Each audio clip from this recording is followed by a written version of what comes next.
Wyoming Territory, 1885. The blue mountains of the Grand Tetons stood like sentinels against the vast prairie sky as Harmony Ellsworth stared out the window of her modest homestead. At 23, she felt the weight of widowhood like an anvil on her chest. 3 years a widow, and somehow those years had aged her spirit decades. Her husband Thomas had been taken by fever, leaving her alone with their small ranch and the crushing belief that her chance at love had died with him. Harmony brushed a strand of honey-blonde hair from her face, tucking it back into the simple bun at the nape of her neck. The mirror reflected a young woman with clear blue eyes and soft features, but all she saw were the worry lines beginning to form and the weariness that had settled into her gaze.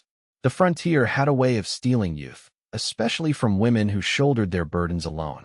No sense in primping, she told herself firmly, smoothing down her faded blue calico dress. The cattle need tending, not your vanity. She had convinced herself that, at her age and circumstance, love was a luxury the harsh Wyoming frontier wouldn't allow twice.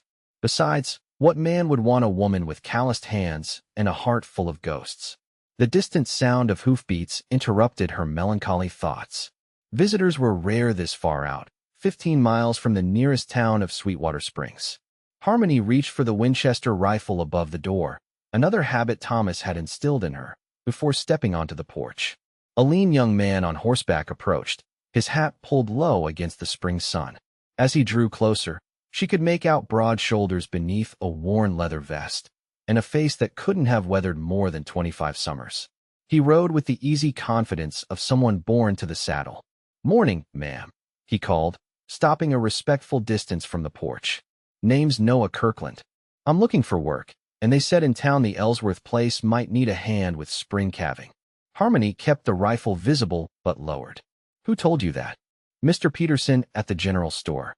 Said the widow Ellsworth was too stubborn to ask for help, but her cattle were worth saving." A flush of indignation colored her cheeks. Old Peterson had no business discussing her affairs. But the truth stung. She was falling behind, and the small herd Thomas had built was at risk. "I can't pay much," she said finally, her pride wrestling with necessity. Noah dismounted in one fluid motion, removing his hat to reveal sandy brown hair and clear green eyes that crinkled slightly at the corners when he smiled. Not a boy, but young, perhaps 26. Clean-shaven except for the faintest shadow along his jaw, he stood a head taller than her, his frame lean but strong from a life of physical labor. "I'm not asking much, ma'am. Room, board, and fair wages for fair work." Something about his direct gaze unsettled her. Not threatening, but seeing, as if he was looking at the woman behind the widow's facade. It had been so long since anyone had truly seen her. "You can sleep in the bunkhouse," she said, gesturing to the small structure near the barn. "First light tomorrow, we'll see what you're made of, Mr. Kirkland." That moment, the arrival of a stranger who needed nothing more than honest work, became the dividing line between the life Harmony thought she was sentenced to and the life waiting to unfold. The next weeks brought a rhythm to the ranch that had been missing since Thomas died. Noah proved himself capable and hardworking, rising before dawn and often continuing long after sunset. He spoke little of his past, only that he'd been working cattle since he was 12, drifting from ranch to ranch across Colorado and Wyoming. One evening, as they finished repairing a section of fence together, Harmony found herself watching his hands, strong, sure, gentle with the wood and wire. So different from her own, which felt rough and weathered beyond their years. "You should wear gloves," Noah said suddenly, catching her staring at her own calloused palms. "These hands have earned every mark," she replied defensively. Noah looked at her with those unsettling green eyes. "Didn't say otherwise. Just hate to see them bleeding is all." He reached into his pocket and offered a small tin of salve. "My mother's recipe. Good for working hands." The simple kindness caught her off guard. "I'm not some delicate flower that needs tending," she said, even as she accepted the tin. "Never thought you were." He smiled, that slight, genuine smile that seemed to soften everything around him. "Strongest person on this ranch, I'd wager. Including that bull of yours." That night, alone in her bedroom, Harmony applied the fragrant salve and found herself wondering what life might have been if Thomas had lived, if they'd had children running through the house, if her hands might have known other work besides endless labor. She pushed away the thought. At 23, such dreams felt forbidden, as if her right to hope had been buried alongside her husband. Spring calving brought 18-hour days and the kind of bone-deep exhaustion that made it hard to think, let alone feel. During a particularly difficult birth, Harmony found herself shoulder to shoulder with Noah in the muck of the barn, both fighting to save a breech calf and its mother. "Push now," Noah commanded, his arms deep inside the struggling heifer. Harmony pressed against the animal's side, muscles straining, sweat and dirt streaking her face. When the calf finally slid free, both Noah and Harmony collapsed against the straw, panting. The mother cow began licking her newborn calf, the miracle of life continuing despite their exhaustion. Noah looked over at Harmony, her blonde hair fallen loose from its bun, face flushed with effort, and laughed, a deep, genuine sound that seemed to fill all the empty spaces in the barn. "What?" she demanded. "You've got." He reached out without thinking and wiped a smudge of dirt from her cheek with his thumb. The touch lingered a moment too long, and something electric passed between them. Harmony jerked back as if burned, scrambling to her feet. "I need to check on the other heifers," she mumbled, fleeing the intimacy of the moment. That night, unable to sleep, she stood on her porch looking at the stars. The same stars that had witnessed her marriage, her widowing, her years of solitary struggle. The ranch was finally finding its footing again, the cattle healthy, the fences mended. In a month, Noah would move on to the next job. The thought brought an unexpected ache. "Couldn't sleep either?" His voice came from the darkness, startling her. "Just checking the night," she lied, wrapping her shawl tighter around her shoulders. Noah leaned against the porch railing, looking up.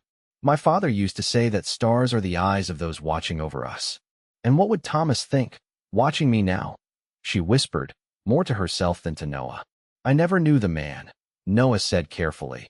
"But I imagine anyone who loved you would want you to live, not just survive." The words pierced through armor she hadn't realized she'd built. "I'm too old to start again," she said, the absurdity of the statement hanging in the air given her youth. Noah looked at her with genuine confusion. "Too old? Harmony, you can't be more than 25.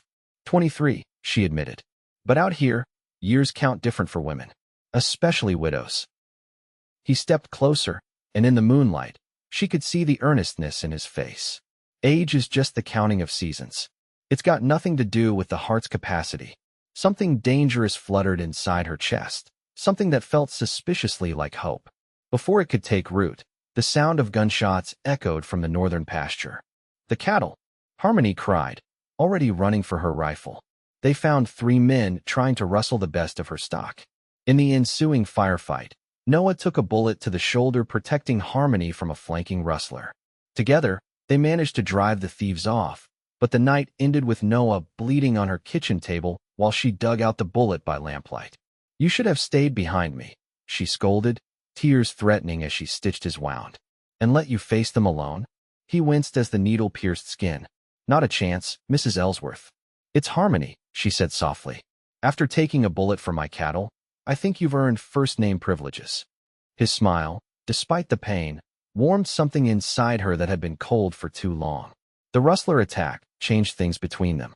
Harmony found herself watching Noah as he worked, noticing the grace in his movements, the kindness in his interactions with the animals, the way the sun brought out gold highlights in his hair.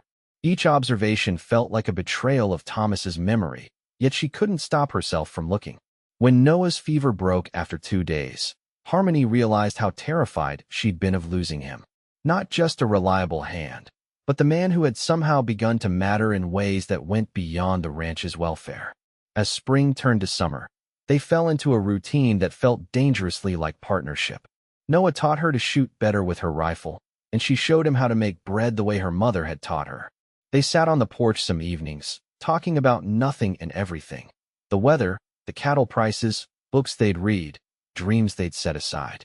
But every time the conversation veered toward the future, Harmony steered it back to safer ground. The ranch, the present, the practical realities of frontier life. She couldn't allow herself to imagine Noah staying beyond summer's end. In late July, a letter arrived from Noah's past. Harmony watched his face darken as he read it, then fold it carefully into his pocket. "Trouble?" she asked, trying to sound merely concerned rather than invested. "My brother's in some trouble back in Cheyenne," he said, his voice tight. "Got himself mixed up with some bad men. I need to go help him." The thought of Noah leaving, even temporarily, sent a wave of panic through Harmony that she wasn't prepared for. "How long will you be gone?" "A week, maybe 2. He hesitated. "You'll be all right here alone?" "I managed 3 years before you showed up," she reminded him sharply, her tone betraying more hurt than she intended. Noah nodded, a shadow crossing his features. "Of course you did." He paused, seeming to weigh his next words. "Harmony, when I get back, there's something we should talk about." Her heart stuttered. "The ranch." "No." His eyes held hers. "Us." The word hung between them, loaded with possibility and terror. "There is no us, Mr. Kirkland," she said stiffly, retreating behind formality. "There's work and there's necessity. And come fall, there's you moving on to the next ranch that needs hands." Pain flickered across his face. "Is that what you want?" "No," her heart screamed, but her mouth said, "It's what makes sense." After Noah rode out the next morning, Harmony threw herself into work with a ferocity that left her too exhausted to think. 6 days passed in a blur of chores and solitude. On the 7th night, a summer storm rolled in, the kind that turned prairie creeks into raging torrents within hours. Harmony was securing the barn when she heard a commotion from the road. Through sheets of rain, she made out a wagon being swept sideways by the flooding creek that crossed her property. Without thinking, she ran toward the danger. A family, mother, father, 3 children, clung to the wagon as it tilted precariously. Harmony waded into the rising water, rope in hand. The current nearly knocked her off her feet, but she managed to secure the rope to the wagon and the other end to a sturdy tree. "Hand me the children," she called above the storm. One by one, she carried the children to safety, then helped the parents navigate the treacherous waters. By the time everyone reached dry land, Harmony was soaked to the bone and shivering, but the gratitude in the family's eyes warmed her from within. "I'm Jacob Miller," the father said, once they'd all reached the shelter of her home. "This is my wife Sarah and our children. We're heading to Oregon." "Can't thank you enough, ma'am." "Harmony Ellsworth," she replied, stoking the fire higher and setting water to boil for coffee. "You're welcome to stay until the waters recede." That night, watching Sarah Miller tend to her children with gentle hands despite their harrowing ordeal, Harmony felt an old longing resurface. Not just for children of her own, but for the partnership that created a family, the shared looks between Jacob and Sarah that communicated volumes without words, the way they moved in synchronicity born of years together. "How long have you been married?" Harmony asked Sarah as they prepared breakfast the next morning. 12 years, Sarah answered with a smile. "Met when I was just 17, and everyone said we were too young. But when you know, you know." She studied Harmony's face. "You live here alone?" "I'm widowed," Harmony explained. 3 years now. But I have a hand who helps with the ranch." Sarah's knowing look made Harmony flush. "Jacob started as my father's farmhand too," she said with a smile. "Sometimes life gives us second chances in unexpected packages." The Millers stayed 2 more days until the creek subsided. As they prepared to leave, little Emma Miller, no more than 5, presented Harmony with a crude drawing. "It's you," the child explained, "and your cowboy." Harmony stared at the stick figures, a woman with yellow hair and a tall man in a hat, standing beside a house. "I don't have a cowboy, sweetheart." Emma looked confused. "But Mama said the nice man who helps you is coming back to be your husband." "Emma," Sarah scolded gently, then gave Harmony an apologetic smile. Children's imaginations. But the drawing stayed with Harmony after the family departed, propped against a jar on her kitchen shelf. A possibility sketched in childish lines, a future she hadn't allowed herself to envision. 10 days after Noah left, with no word or sign of his return, Harmony began to wonder if he'd decided not to come back at all. Perhaps their last conversation had been his way of preparing her. Perhaps us had meant a formal goodbye. On the 12th day, Sheriff Davis rode up to her property, his expression grave. "Mrs. Ellsworth," he said, removing his hat. "I've got news about Noah Kirkland." Her heart froze. "Is he?" "He's alive," the sheriff assured her quickly. "But he's in jail in Cheyenne." The world tilted beneath her feet. "Jail? What happened?" "Seems his brother got mixed up with the Reeves gang. Noah went to get him out, and things went sideways. There was a shootout. 2 of the gang dead, including the brother. Noah's charged with murder, but witnesses say it was self-defense. Then why is he still in jail? Harmony demanded. Reeves has friends in high places. Trial's set for next week. The sheriff hesitated. Thing is, Mrs. Ellsworth, they found papers on Noah's brother. Seems they were planning to rustle cattle from ranches in this area, including yours. The revelation hit like a physical blow. Noah was part of it. No, ma'am. From what we can piece together, he came to warn his brother off, but without him to testify. Sheriff Davis shook his head. Doesn't look good. That night, Harmony sat at her kitchen table, the sheriff's words echoing in her mind. The logical part of her said to stay put, to protect herself and the ranch. The woman who had survived alone for 3 years whispered that this was exactly why opening her heart had been a mistake. But another voice, newer, braver, reminded her of Noah's hands, gentle with newborn calves. His laugh in the barn. The bullet he took protecting her cattle. The way he looked at her like she wasn't just surviving, but living. By dawn, she had made her decision. She saddled her best horse, packed provisions, and tucked Emma Miller's drawing into her saddlebag. The journey to Cheyenne would take 3 days of hard riding. Sheriff Davis arranged for her to see Noah in the jailhouse. When she entered the cell block, he stood slowly from the cot, disbelief written across his face. Harmony, what are you doing here?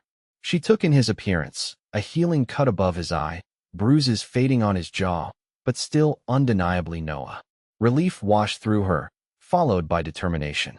Saving you, she said simply. I've spoken with a lawyer. I'm testifying that you were working for me when those rustlers came. That you fought to protect my property, not to steal it. Noah gripped the cell bars. It's not that simple. My brother made his choices, she finished firmly. Just like I'm making mine. His eyes searched hers. And what choice is that? To believe in you, she said softly. To fight for you, the way you fought for me and my ranch. The trial lasted 3 days.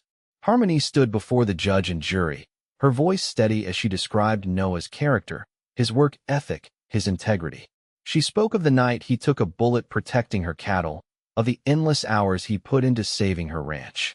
I know what a rustler looks like, she told the court.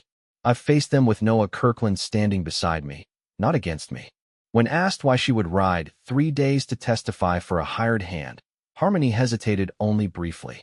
Because he showed me that life doesn't end with loss, she said, her voice clear despite the tears threatening. He reminded me that I'm not just a widow, not just a rancher, but a woman still young enough to hope. The jury deliberated for only 2 hours before returning a verdict of self-defense. As Noah walked free from the courthouse, Harmony waited on the steps, her heart pounding against her ribs. You came for me, he said, wonder in his voice. You sound surprised. After what I said before leaving, I thought maybe you'd prefer if I didn't come back. Harmony took a deep breath. I was afraid, she admitted. Not of you, but of feeling again, of wanting something more than survival. And now, his eyes held hers, hope and caution warring in their green depths. She reached into her pocket and pulled out Emma Miller's drawing. A little girl saw what I couldn't admit, that somewhere between calving season and summer storms, you became more than just a hand on my ranch. Noah took the drawing, a smile spreading across his face. Pretty good likeness, he teased, then grew serious. Harmony, I need to tell you why I drifted so long before finding your ranch. He spoke of a childhood sweetheart who died of fever, of the years spent running from attachment, of his brother's descent into criminality that he couldn't prevent. I thought I was cursed to lose anyone I cared about, he finished. Then I found you, stubborn, brave, determined to stand alone. And for the first time, I wanted to stop running. We're quite the pair, Harmony said softly. Both convinced we were too broken for love. And both wrong, Noah added, reaching for her hand. As summer faded into autumn, they rebuilt more than just the ranch. Noah officially became a partner in the Ellsworth property, his name added to the deed beside Harmony's. Their wedding took place on a crystal-clear October day, with the Millers making a special journey back to attend, Emma beaming with pride at her prophetic drawing. In the years that followed, the Ellsworth Kirkland ranch flourished. A son arrived the next summer, followed by twin daughters 2 years later. The house expanded along with their family, and Harmony's hands, once solely marked by labor, now bore the gentler evidence of children held and lives nurtured.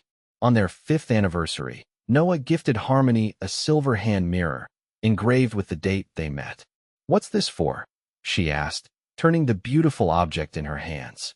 "So you never forget what I saw that first day," he said, wrapping his arms around her from behind as she looked at their reflection. Not just a widow, not just a rancher, but a young woman with her whole life ahead of her. Beautiful then, beautiful now, beautiful always.